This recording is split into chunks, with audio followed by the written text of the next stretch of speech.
amashumi amabili anesine kuya kumashumi amabili anesibhozo. Maranatha Masana. Nkosi yethu.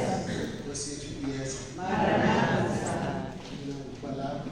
Nice to be here. It's nice to be here. Kumnandi balapha. Sifunda ke from verse 24 just to give context. Otherwise the key verses verse 27 no verse 28 which might lead to la. Ifundeka ngolhlobo kuba uKristu akangenanga kweyona ngcwele inokwenziwa ngezandla. Engumfuziselo wenyaniso. Ungene kuwo amazulu ngokwawo ukuba abonakale ebusweni bukaThixo ngenxa yethu. Ifundeka xa sifunda simathi sikhwelele umgca indawo esibalulekileyo awutata bazaleni kwenzela uba intshumayelo yethu abantu bazokwazi ukubamba balapha kusafunda ivisi. Ungene emazulwini ngokwawo akangenanga kwesabo ngathi yezulu. Sezulwini manyanyani yesu. Emamela ke isizathu soba makabe pha sona simandi. Ungene pha emazulwini ngenxa yethu. Yeah. It's easy to believe Jesus is in heaven, but it is marvelous to know the reason for him being there. He is there for us. Izothi ke ngoku xa ihamba levesi kananjalo kangenanga ukuze azisondeze futhi. Yesu ayingomphindaphindayo. Sayinyathela nale ndawo akangaba abantu bahlelile bayaziphindaphinda. Ke siyibone masilapha umuntu nase high school nje 5 years ayiphinda. Umzekelo nje uzawukwazi abantu bawu-understand kwenzekani. Yesu akayenzi into yokuthini phinda. Yesu yenza into yokubekanye igqibelele adlule. Andile nto ilindelekileyo nalapha ukuthi bengabantu abanjalo abantu abebephinda. Alright. Akangenanga ukuze azisondeze futhi njengombingelelo omkhulu ebengena kweyona ngcwele iminyaka ngeminyaka enegazi lenye into okanye emele ukuba abe eve ubunzima futhi. Useloko lasekwayo ihlabathi. Ke kuthe ngoku ekufinyezweni kwawo maphakathi wabonakalaliswa kwabakanye ukuba atshise isono ngelile lakhe idini. Nansi indawo esikhona uthe xa ebonakala isizathu sobonakala kwakhe was to blot away sin. Yeah. Put away sin. Yeah. Ithi ivesi yesiXhosa asitshise isono singaphinde sibe khona ngelile lakhe idini. Verse 27.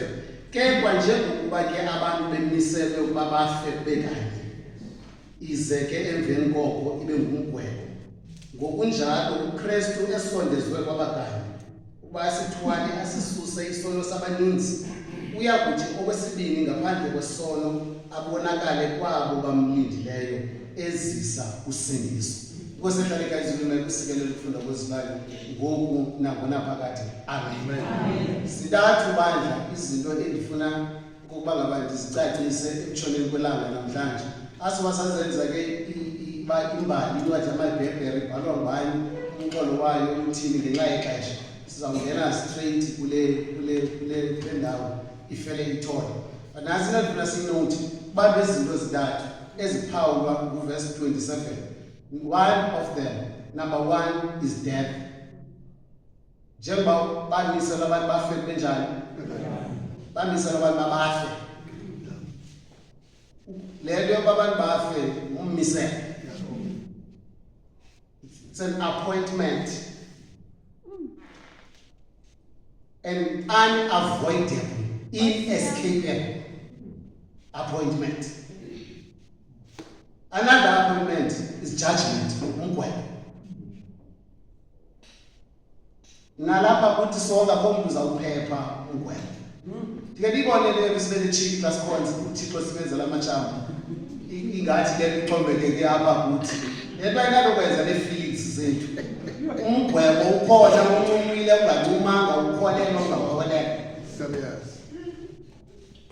So that's the most unfortunate part. leyoba careless ngezinto ezisetting. Ngoba xa zisenzeka uzawubanjwa off guard. Yile nto bafuneka simapha sishumayele uba zazi izinto ezizawukwenzeka and change your attitude. So the first one is death, the second one is judgment, and the third appointment is salvation. Usindiso. Sawucacisa ezizibini kwenzela basokwazi uba nexesha lokucacisa kwa-salvation. Sihlala apha ke kwi-death.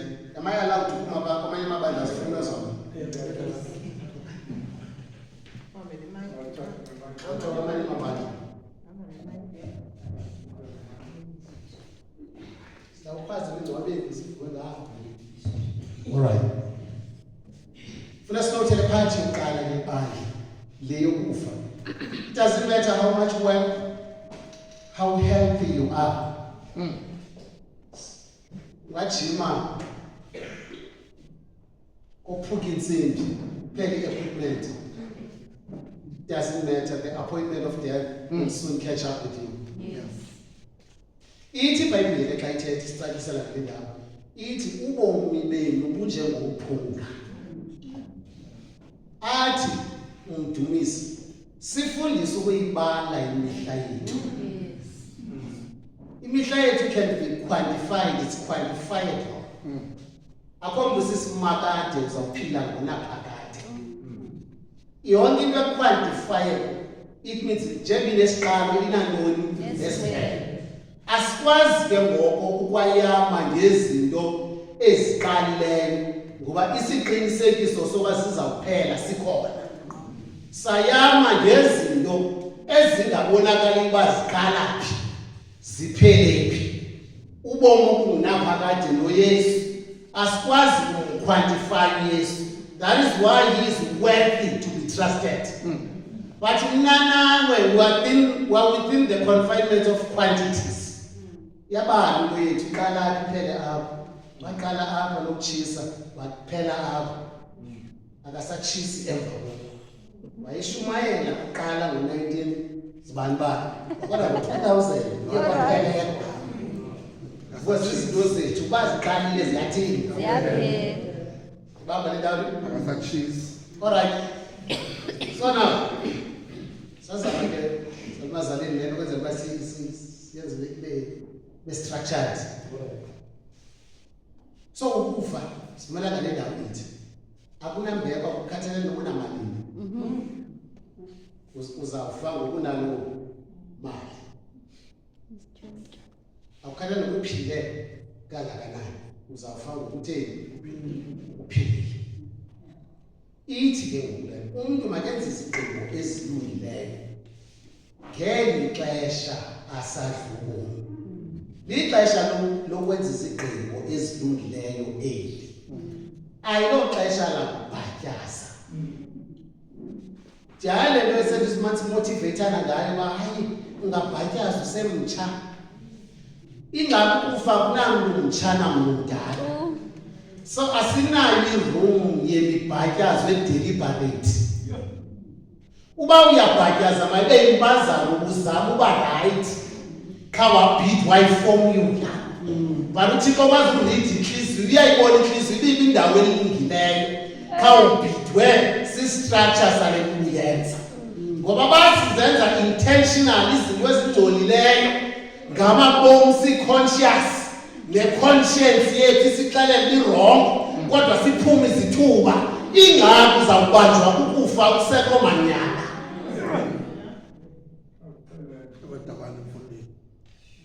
So because there is death and there is one death, akukho bomi ngapha kokufa. Akuguqukwa ebhokisini. Ndizomnqanda umuntu okhonzela umngcwabo omkhulu uzuyazi uba emva kwalo mngcwabo ngumgwebo. Hey. So there's one life, there is one death to mark the end.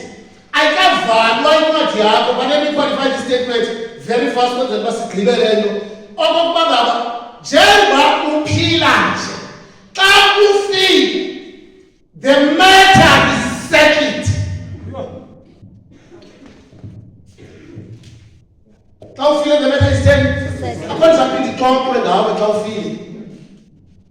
Noba izithethi emngcwabeni singathela sithi ulungile ubuthentheni.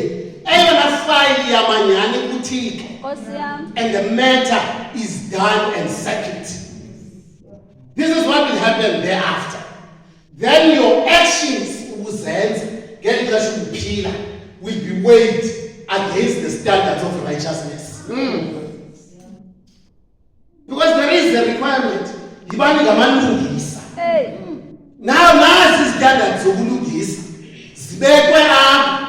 Ubomi bam nobakho besikuphila once uphele and the matter is settled, then we are weighed against the standards.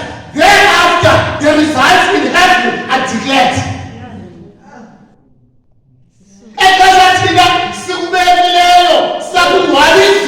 The matter is settled. The results have been declared. We are dealing with this penalty.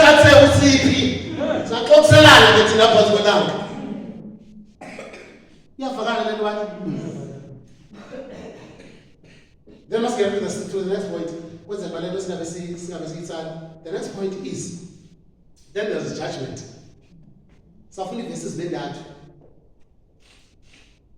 as our qualifies that is a judgment. So Roma chapter 2, verse 11. Roma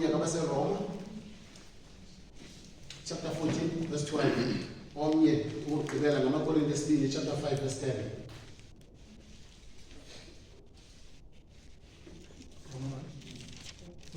Roma chapter 2, verse 11. Chapter 14, verse 12. Chapter 5, verse 10. Roma 2, verse 11. Yes. Kuba uThixo akukho kukhetha kuso. Alright. Kuba bonke abonileyo bengenamthetho bayakutshabalala ngokunjalo bengenamthetho. Alright. That's the note. uThixo akukhetha ntoni? God is not partial. He is perfectly just. Yeah. God is an impartial God. There are no favorites uThixo. Yabona into esizenzayo thina abasichomane kule nto yokuKristu ongekho kwisekile yethu simkhuphele ngaphandle. Because yento esizenzayo size nakule chemist sifuna umtyungu bangazi. Sifuna umntaze ba uThixo. There is no partiality. God is impartial. There are no favorites. Bonke ke ngoko abantu abathanda ukuphila bengafuna ulawulwa. Uthixo uzawudila na. Yafakala le. Gospel yoyikisa le kodwa kuxela abantu inyanga. Amen. Ngoba ngabe uThixo uzawuthini? Dila na. Right. Then asifunde isibili verse. Soyicacisa senxamele esifunde isivesi sokwazi ucacisa le. 14:12. Ngoko ke elowo kuthi uya kuziphendulela kuThixo. Nansi libalulekileyo. Elowo apha bobani? So xa sidila uThixo edila nathi udila ne-individuals akadili nempathi. Sisavana? Uthixo udila nantoni? Ngesiko. Elowo apha futhi kuzafuneka ayoziphendulela kuThixo ngezinto azenzileyo mhla waqala uphefumla ukuyotsho mhla waphuma umphefumlo. Kuzafuneka ayothini kuThixo? Ayoziphendulela. Alright. Ndifuna ke sinqanda le ndawo yokubamba njengoba sikhonza maKristu athandekayo abantu abangcwele. Makhe siyeke lento ukukhonza kwethu kubhalanse ngepafi. Alright. Umuntu ngamnye makarhuqa ibhanki yakhe afune icala elinothixo. Amen. uThixo usakhwaza namhlanje ngomlomo kaIsaya funana uThixo esenokufumaneka. Mbizele sekufuphi indoda enokutshinga mayishiye indlela zayo ilandele uThixo ngoba abathinga ozenzayo nowenzayo aza kulibazisa uzafika besisimumu phambi koThixo. Nkosi yami. Ngoba nathi ngathi emgwebeni yonke into ibisenza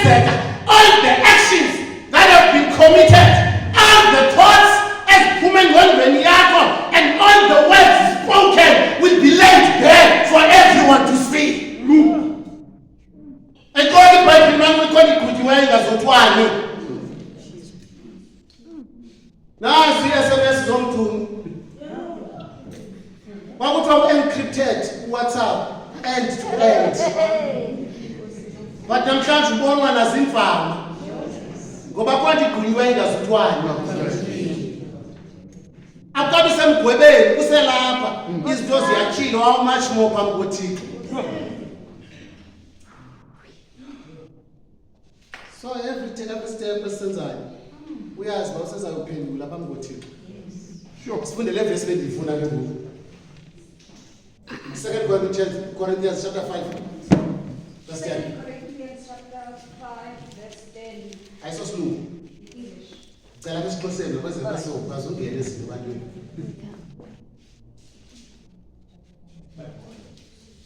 Sisesabatha ngosabathi. Isabatha futhi uBhayibheli athi. Uqonda ukuthi besabatha futhi uyithe eBhayibhelini ethi. Okasi sine philosophy. Alright. Chapter 5 verse 10. Uba thina aba sonke simelwe ukuthi sibonakalaliswe phambi kwesihlalo sokugweba. Ungancane ke tata. Songaphi? Sonke. Ukuze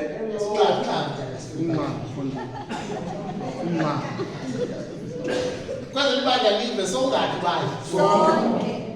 Funeka siyobonakaliswa. Yeah.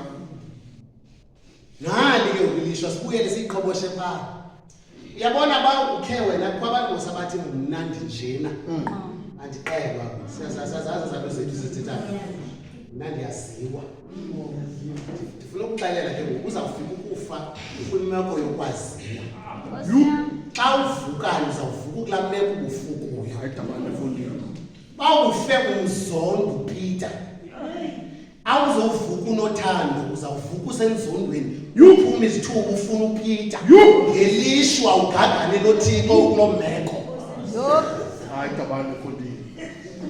So that is why every day siyiBhayibhile yonke imihla phuthumani ubulungisa. Phuthumani uxolo yonke imihla kwenzela xa ufayo ufuna unoxolo uzothi uvuka uvuka unoxolo ume phambi koThixo uzalisa uxolo. Ngoba ukhe wafuna umsindi. Leli nqanti iBhayibhile sulaphi nantoni? Uyawuminxwa ebusuku unantoni? Yo, asoze. Ezinto ezimaseziyakusoze ndimxolele. Sure. Asoze. Kuyiwe emgwebeni akukiwa khona phambi kwesihlalo sikaThixo. Ndiyabuza umculo wasesabatha siyakuma njani? Athomye siyakuma sithini na? Phambi koThixo. Alright, so simelwe sokuya uma phambi kwesihlalo sikaThixo sokugweba. Alright. ukuze elowo azuziswe okwenziwe ngomzimba. Nkositane bambe kule ndawo. Elowo athweni amkele ahole. Izabe iphelile le fraud yenziwayo. Ndaphangela 2 days ngenyanga kodwa funa ipay epheleleyo. Apha ngothixo azikwezo lezo corruptions njalo. Ixesha likaRhulumente wami usenza usibonde imini yonke kodwa ufuna ubhatala umrholo wosuku. Ngelishwa amaKristu ayafumaneka kwezimo. Ithe iBhayibhile ethembeka kwiinto ezingakanani. Ngexesha izulu ufuna uyakulo usohlulwa ixesha lokungena emsebenzini. It's right. Elo wazuziswe.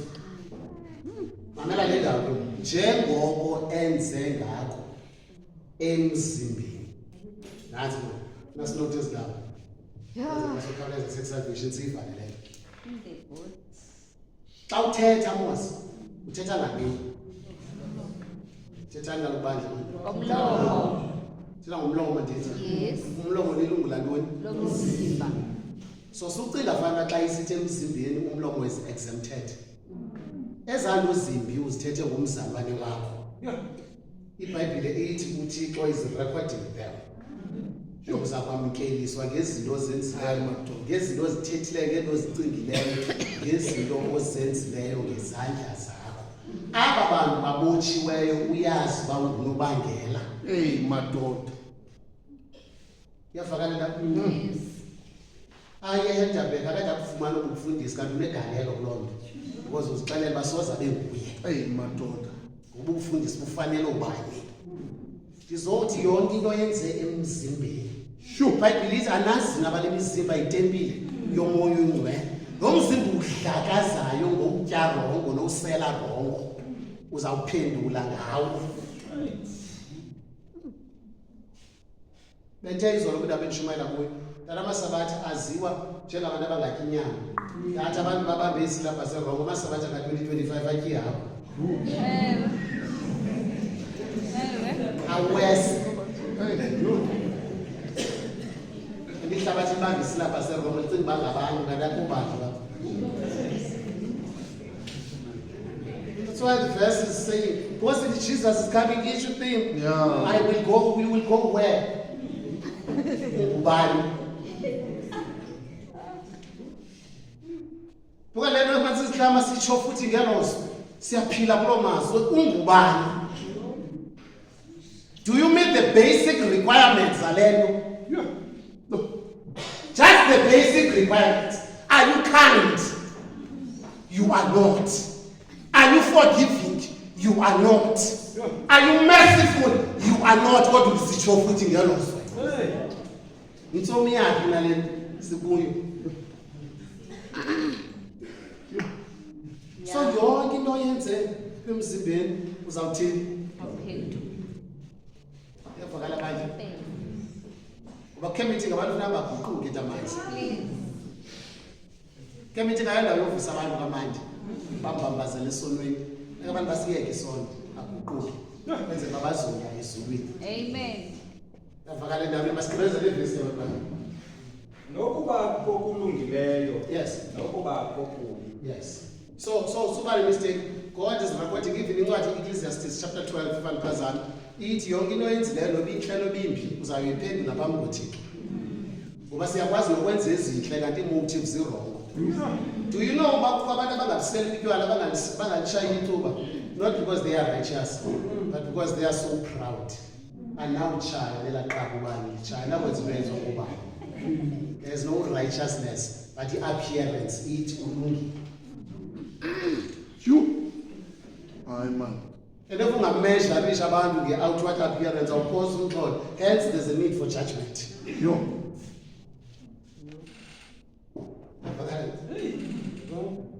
Abazalwana bamapha ngaphambili beshumayela kanti baphethe umnandi bafuna ukubambisela inhlanzi ezilusi ngoba zisoloko zikhona inhlanzi ezilusi.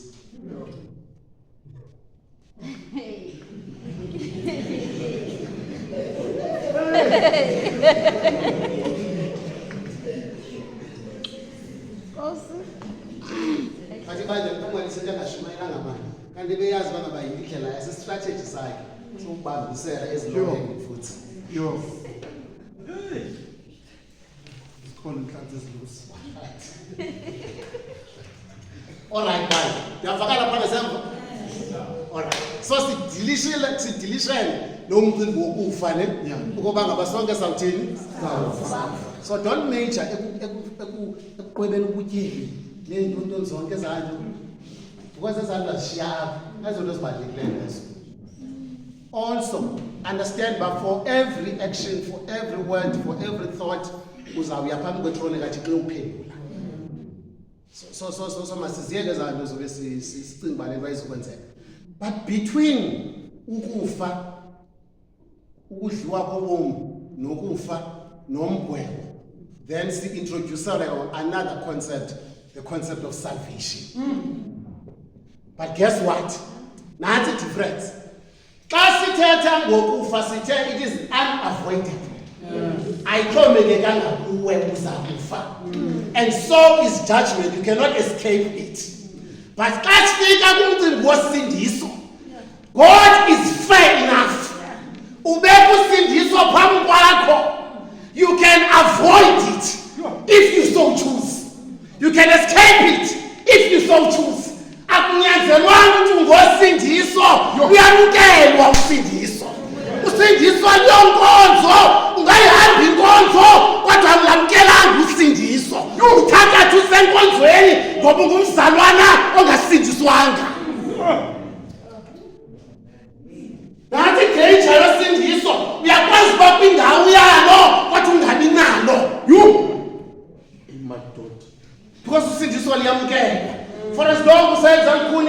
uthi iBhayibhile namhlanje ekubeni livile ilizwi likaThixo musani uzenza likhuni inhliziyo zenu. This is the day of salvation. Don't delay salvation. Accept salvation. Ngoba kuyazi ba ungomso ukuphathelele wona. Samkele usindiso. Now we come to the concept ithi ke verse 27. Xa sifika kule ndawo yosindiso athi uYesu ongene ezulwini akangenela ukuba makaziphinde aphinde. Ithi njengoko umuntu emisela uba makafe kube kanye. Ke ngoko noYesu kwafuneka aze emhlabeni azokufa. This is what was happening. Umfundisi uyayicacisa bhetere. This is what was happening. That was an introduction of the provision of salvation. Ngeli xesha uYesu wazayo. It's a mere introduction of the provision. It is not complete. Ngoba usindiso alubanjwa ngemini enye ube sowulinkonyo ligqibile. Usindiso luhamba ne-sanctification, it is progressive. As uhamba noThixo uya uba ngcono. Ngoba usindiso lwenza umuntu abe njani. Yile nto thine problem nomuntu obala iminyaka. Kodwa xa sithelekisa iminyaka nesimilo azidibani. Ngoba xa uhamba noKristu uba wawuqale ukulo mgangatho. Ngoba ingoma ithi wandithatha apha, wandibeka apha, silindele after 20 years. No, usekho lapha. Usekho phethi. Usephethi after 20 years uyeka inkonzo ngokubani ukuhlebile. You are being childish and petty. Awufuna usebenza. Because wena uqala usebenza nozibani bani, naba zibani bani unisa ngabo baye kadala nalo ngonzo baphelelwa. Undermine abakhoyo. Just because abanazo ezazinto zozibani bani. Kanti aba bakhoyo ngoba engenazinto kodwa banoYesu. Amen. Lo wena ungenayo.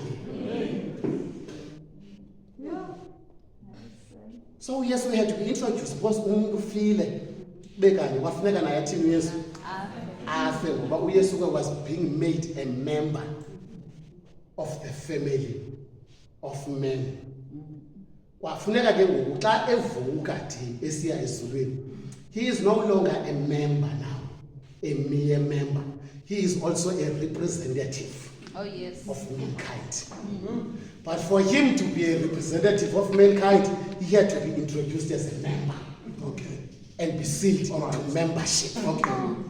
Ithe ivesi besifunda usezulwini phambi koThixo for us. The reason he is for us, he is a member who is our representative. Sayibamba le ndawo. Yeah. And ivesi besifundile ibithi akamkhethi kwabuso. That's the beautiful part. But he represents all sorts and all levels of humanity. Lo usetyotyombeni naluphezu kolwandle, i-representative yabo phambi koThixo inye nguYesu. UTimothy xa ecacisele ndawo athi umlamli phakathi koThixo owoniweyo nomntu owonileyo ngumntu uYesu. A human representative in heaven. Mamela le ndawo, he came to make a provision. Ithi ke ngoku xa ilandela ivesi yesibini, okwesibini ngaphandle kwesono. Sibambe la ndawo. Then that will be the completion of salvation, no longer the provision now. Yavakala le ndawo. Besithe xa ufile umcimbi wakho is done and settled.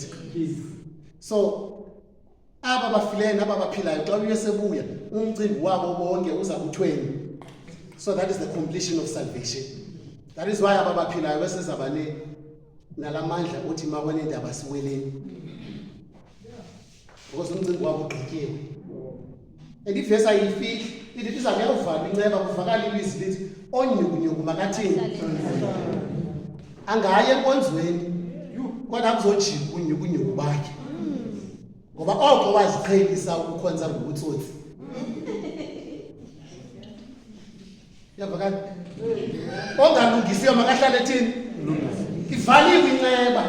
The matter is done because salvation is completed. And an offer was made, but we rejected it. Iyavakala indawo. Okay, manje kule ndawo before ngene kule ndawo. Manje kule ndawo did. After he was introduced as a member of humanity.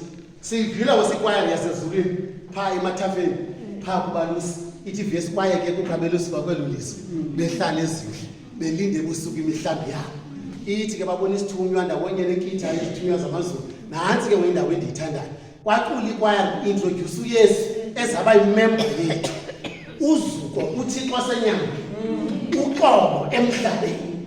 Inkolelo ebantwini. Uthe xa phunywa apho ekhuleni kwakhe xa ephuma eJordane esizobhaptizwa nguJohane.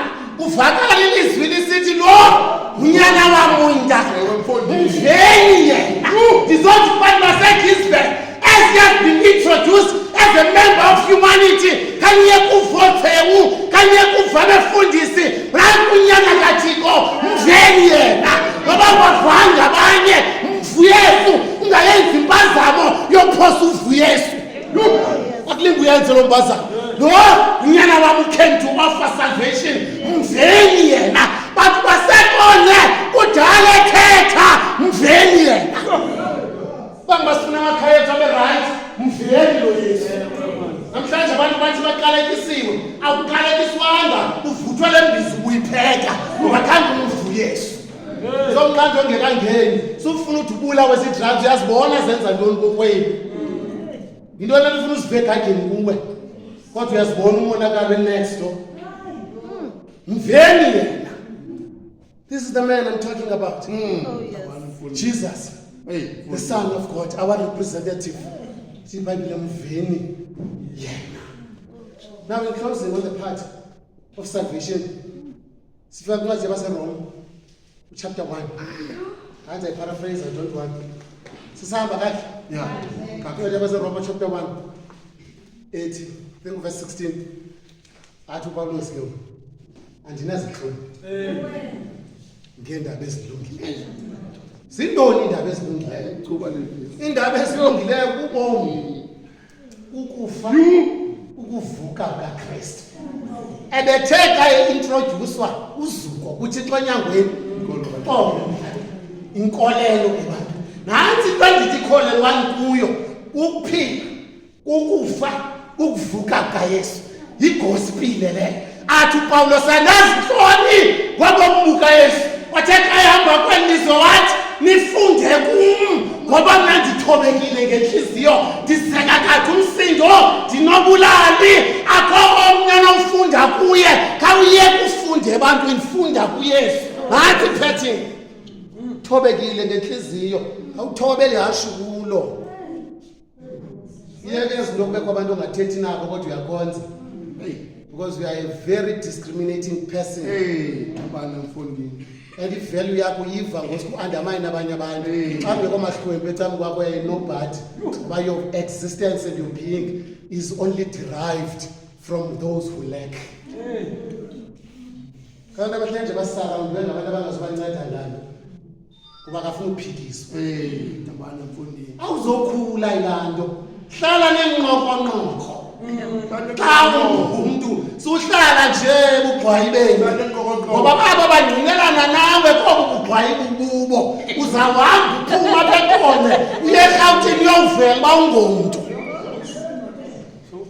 Hlala nenqoqonqoqo so that your standard can be elevated. Ungahle nje kuvunyelwana nawe. Phikiswa ayihambi ngohlobo lento wemani hlele ngqoqonqo ithethwa ngohlobo lento bahlala umvevane.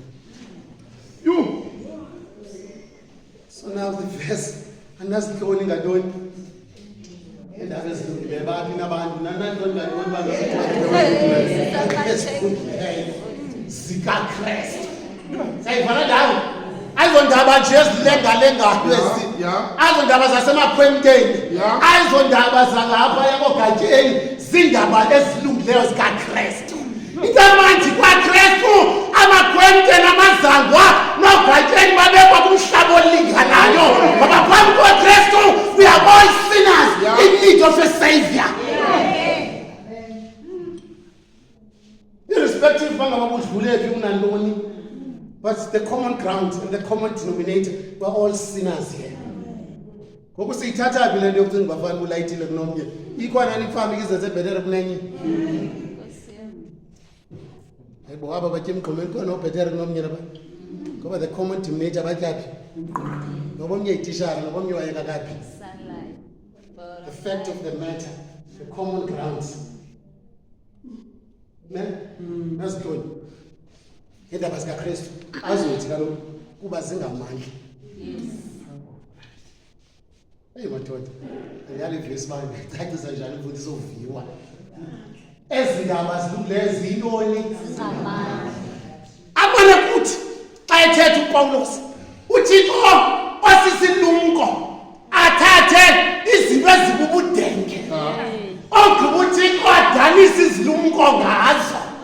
And today bayabothe washumayele abantu abaphuma ematyotyombeni ngoba uThixo umajorisha kakade in bringing and manifesting his power from nothingness. Ayibisa phambi kwabantu bahlokoma abantu bathi ngumuntu lowa and wenziwa zindaba ezilungileyo. Indaba ezilungileyo zenza abantu mani babengcono. Lelo siqanda sumke enkonzweni waba umke kabuzawuba yinto engento. Nanga amandla. Yabona lamandla kaKristu asakuvulela ingcango ongazange wacinga uba zawuvulelwa wena. Uzawuvulelwa amatonga bathwebane banguyena lo umekwe natonga wabezindaba zingamandla. There's power in this thing. Yeah. Mhlawumbe ndakwathi kanithethayo lithi abalelo kushumayela yohlanga ufela amahashe. Suthi kubuxa kwe-engineering ne-mathematics ucinge indawo yofela amahashe lena. This is far powerful than mathematics. Yeah. This is the highest of the highest. The ministry esinayo ayikho into engcono kunayo. I-mathematics uyenza kuba unexesha but ikhapha le into. And then you witness uThixo esenza izimanga. Uke wambeka phambili uThixo uyakwenza into ezingqondo. Xalela mfundisi. Eke phambili. Yabona namhlanje ulishare lolutshana lapho. It's very important ubeke uThixo phambili. Yeah. So that uThixo can differentiate you and set you apart. Ewe mfundisi. Baninzi abantu abastrong kunathi abapha phandle. Yeah. But into abayilekhishayo abanayo igospel. Yile nto thina ukusibonakala sibahle kunabo. Ngoba sigcinwe intoni? Igospel. Wawumuka kwigospel uzawubuyela back to being ordinary. So don't leave the gospel. Ezindaba singamandla ndifuna uvala ke kodwa abantu. Ezindaba singamandla kaKristu athi ukuqala kaKristu amandla okusindisa, salvation. Essentially salvation, power of salvation. I am not ashamed of the gospel of Christ, for it is the power of salvation. First to the Jew, oqala kumJuda na umGrike. Ogqiba ithi sityhila ukulungisa kukaThixo obuphuma elukholweni buse elukholweni njengoko kubhaliwe kwathiwa amalungisa ayawuphila ngokokhona. Ivila verse ngalela ke ndifuna icacisa enzohlala phansi ke ngamandla kaThixo atyhila ukulungisa kukaThixo that springs forth from faith to faith.